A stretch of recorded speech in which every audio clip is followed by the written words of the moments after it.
Hoje é um dia festivo para a nossa congregação, para as famílias e para essas 5 jovens aí, que estão bonitas de branco também no meio do povo, né? Que vieram confirmar a fé que receberam desde o batismo. E eu imagino que você esteja se perguntando, olhando para essa tela, ouvindo a leitura bíblica de agora, por que o pastor foi escolher logo Judas para um dia como esse? Judas? Quando eu planejei a série, eu confesso que eu me perguntei várias vezes se esse era um bom momento para abordar o testemunho de Judas ao redor da cruz. Mas pensando aqui, pensando ali, estudando, eu resolvi encarar o desafio. E quando eu me aprofundei na história, eu percebi que a experiência de Judas tem um monte de coisas para nos ensinar. Assim como nós vimos nos outros personagens, que viemos caminhando aí ao longo dos sábados, né? Cada um mostra um pouquinho de como nós somos. E, principalmente para aqueles que não puderam acompanhar a gente antes, se ficar curioso, quiser ver, ou até para aqueles que viram e quiserem rever as outras partes dessa série, é só acessar o nosso site, luteranacamobi.com, tem lá uma aba mensagens, né? Tem uma seção com as mensagens em vídeo, e dá para ouvir também no próprio site ou no Spotify, muita gente usa hoje em dia, é bem fácil. Nós ouvimos agora, lemos um trechinho a respeito de Judas. E os 4 evangelhos, Mateus, Marcos, Lucas e João, sempre que falam de Judas, colocam uma vírgula depois do nome dele e dizem, aquele que traiu Jesus. Ou se se falou de Judas antes, aquele que iria trair Jesus. Como nós ouvimos agora em Mateus, Judas, vírgula, o traidor. Eu separei 3 fatos relevantes da vida de Judas, que aparecem na Bíblia e que nos interessam nesse momento que a gente está pensando. O primeiro deles é que Judas é um discípulo de Jesus. A Bíblia diz, nós ouvimos então um dos 12, chamado Judas Iscariotes, e a história continua, é um dos 12. O nome de Judas aparece nas primeiras listas de discípulos. Quando Jesus escolheu os 12, estava lá junto Judas Iscariotes. Ele fez parte de um grupo muito importante, ele foi escolhido por Jesus junto com os demais. E com certeza, ele abriu mão das coisas que ele fazia, como os outros também fizeram, deixando tudo para trás, para seguir Jesus naqueles 3 anos, foram intensos de caminhada com Jesus de cidade em cidade. Judas serviu ao lado dos outros 11, como seguidores de Jesus. A Bíblia conta que ele também recebeu autoridade para curar doentes, para expulsar demônios, assim como os outros 11 também tinham recebido. Judas ouviu, talvez todos os sermões de Jesus. Judas viu os milagres que Jesus fez. Judas estava lá quando o cego começou a ver, quando um paralítico conseguiu andar. Judas estava junto quando Lázaro, que já estava sepultado há 4 dias, depois de um comando de Jesus, deixou a sepultura vivo, ressuscitado. Só que parece que tudo isso não foi suficiente para levar Judas à confiança, à fé em Jesus. Ele até ocupou uma função de liderança naquele grupo. Ele era o encarregado das finanças. Judas era como se fosse um tesoureiro do grupo que caminhava com Jesus. E a gente aprendeu, né, meninas, que na igreja visível, a gente aprendeu que existem 2 jeitos de enxergar, né? A igreja invisível e a visível, mas na visível, essa que a gente vê, pode haver aqueles que estão ali só por estar, mas não fazem parte realmente com confiança. Seu coração de fato não está ali, o corpo está ali, está caminhando junto, mas dá para viver no ambiente de igreja, dá para até servir como líder e ainda assim ter o coração completamente distante de Jesus. Um outro fato interessante é que Judas é também um interesseiro. Em João, no Evangelho de João, eu separei trechinhos de Mateus e de João aqui intercalando, diz assim, mas Judas Iscariotes, o discípulo que ia trair Jesus, ó, a vírgula aí para explicar de novo, né? Ele disse, esse perfume vale mais de 300 moedas de prata. Por que não foi vendido e o dinheiro dado aos pobres? Quando isso aqui aconteceu, Judas estava indignado. Porque Jesus e os discípulos eles estavam jantando na casa do Lázaro, o que tinha sido ressuscitado. Foi alguns dias depois desse milagre. E Maria, irmã de Lázaro, trouxe um frasco de um óleo perfumado caríssimo.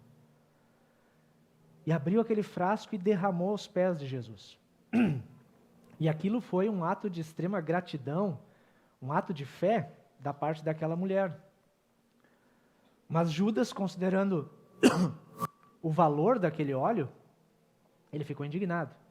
Porque aquele perfume valia 300 moedas de prata. E isso era o salário de um ano inteiro de um trabalhador comum. Daria para sustentar uma família por um bom tempo, com essas 300 moedas de prata. E esse argumento de Judas, num primeiro momento, parece fazer sentido. Afinal, poxa, quanto dava para fazer com um valor desse? Maria estava ali derramando perfume caro nos pés de Jesus, escorrendo no chão, vai fora. Mas se a gente parar para observar, a narrativa bíblica está fazendo um contraste entre aquela mulher e Judas. Porque para a mulher, Jesus é um fim em si mesmo.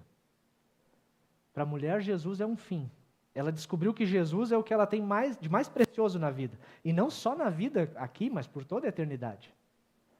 Ela abre mão de coisas importantes para entregar, para derramar aos pés de Jesus toda a sua adoração. O Senhor é o verdadeiro Deus. Mas para Judas não. Para Judas, Jesus não é um fim. Para Judas, Jesus é um meio para chegar num fim. Judas é interesseiro, porque ele segue Jesus não pelo que Jesus é, mas por aquilo que Jesus pode dar para ele. Ele segue Jesus não por amor verdadeiro e sincero, mas porque quer algo para si. E na sequência de João 12, 4 e 5, o próximo versículo, João explica isso. Judas disse isso não porque tivesse pena dos pobres, mas porque era ladrão. Ele tomava conta da bolsa de dinheiro e costumava tirar do que punham nessa bolsa. O interesse de Judas não eram os pobres.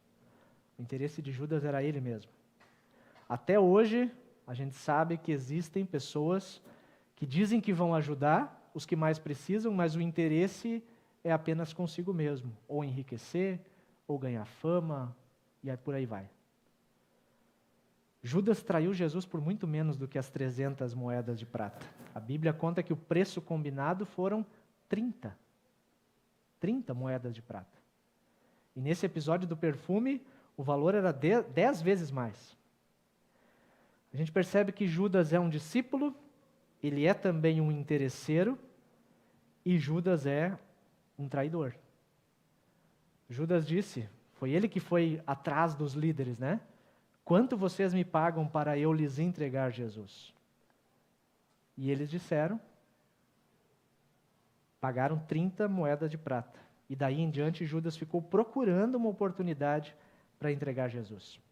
A iniciativa de trair tem tudo a ver com a ganância de Judas. Quanto vocês me pagam? Quanto vocês me dão? A motivação de Judas é o dinheiro. Ele é daqueles que tudo tem o seu preço, até as amizades. Ele está disposto a usar Jesus como um meio para alcançar o seu objetivo, conseguir mais dinheiro.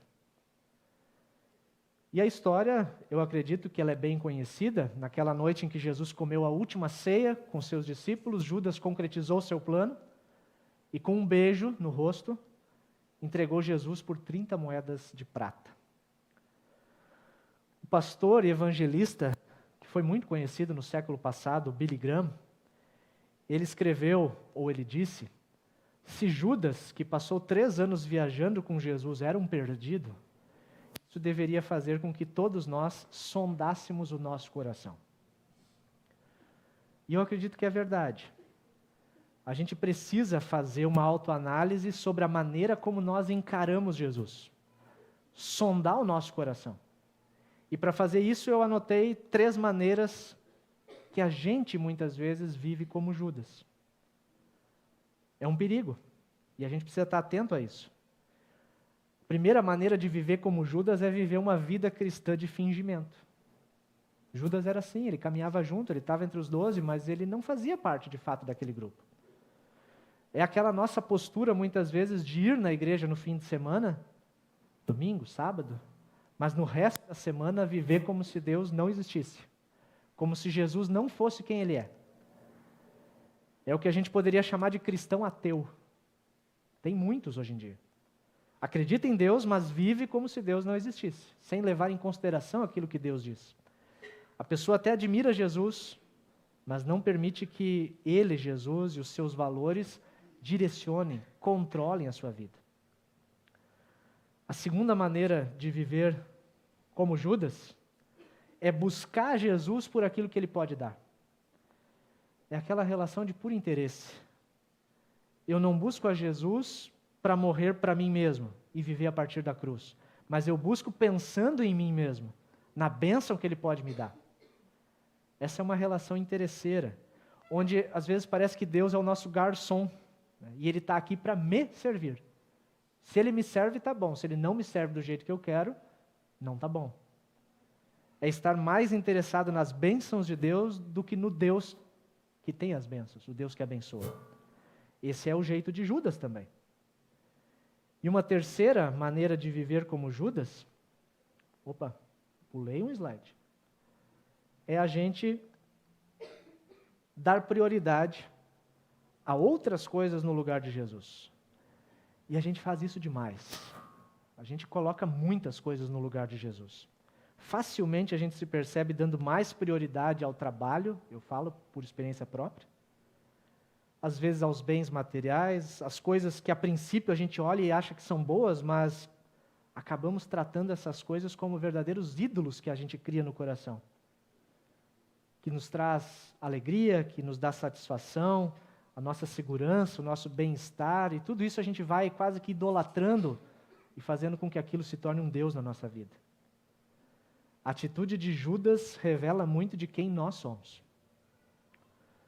E o final da história de Judas, ele é trágico. Ele é trágico porque no momento crucial, o desespero diante da culpa fez com que ele não encontrasse solução. Ele tentou dar o jeito dele. Só que o amor de Jesus é algo de outro mundo.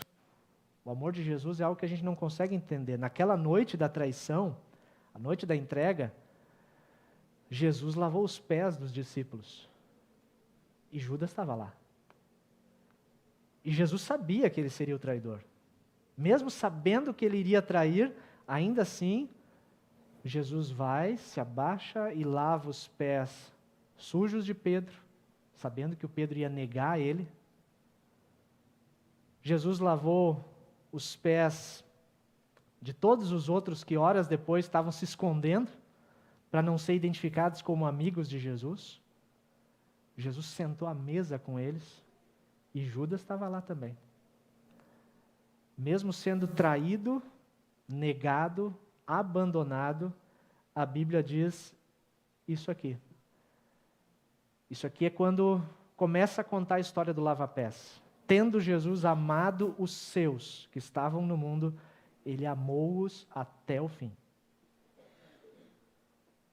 Você pode se incluir ali, nesses seus. Você também é um dos de Jesus e Ele amou você até o fim. O amor de Jesus é algo que a gente não consegue compreender. A cabeça não entende, mas a gente consegue experimentar. Dá para viver a partir desse amor.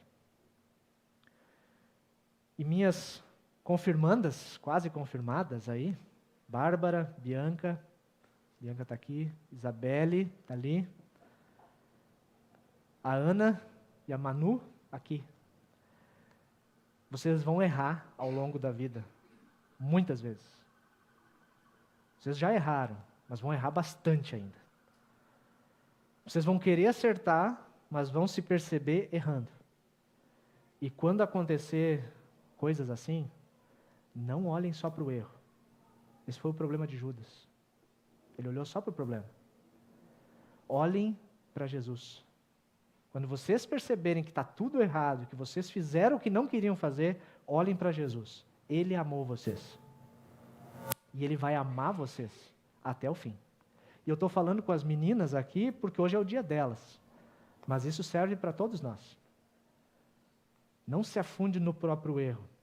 Aproveita o relacionamento com Jesus desde agora. Ele está disposto a se relacionar com você. Permita que Jesus controle a sua vida. A gente quer controlar muitas coisas. Eu tenho esse perfil meio controlador. Eu tenho que aprender todos os dias a deixar de controlar e entregar o controle para Jesus. Viva o amor dele no seu dia a dia. Ouça o que ele diz, mas não só ouça, porque às vezes entra no ouvido e sai no outro, mas ouça e coloque em prática. Busca Jesus, mas pelo que ele é, não por aquilo que ele pode te dar. E assim, quando o pecado bater na porta, quando a culpa estiver pesando no seu coração, olhando para Jesus, confiando em Jesus, eu tenho certeza que você vai ter paz, mesmo em meio a situações de caos. Mesmo em meio a situações extremamente complicadas, vocês vão sentir paz, porque Ele tem perdão para cada um de nós. Amém. Eu quero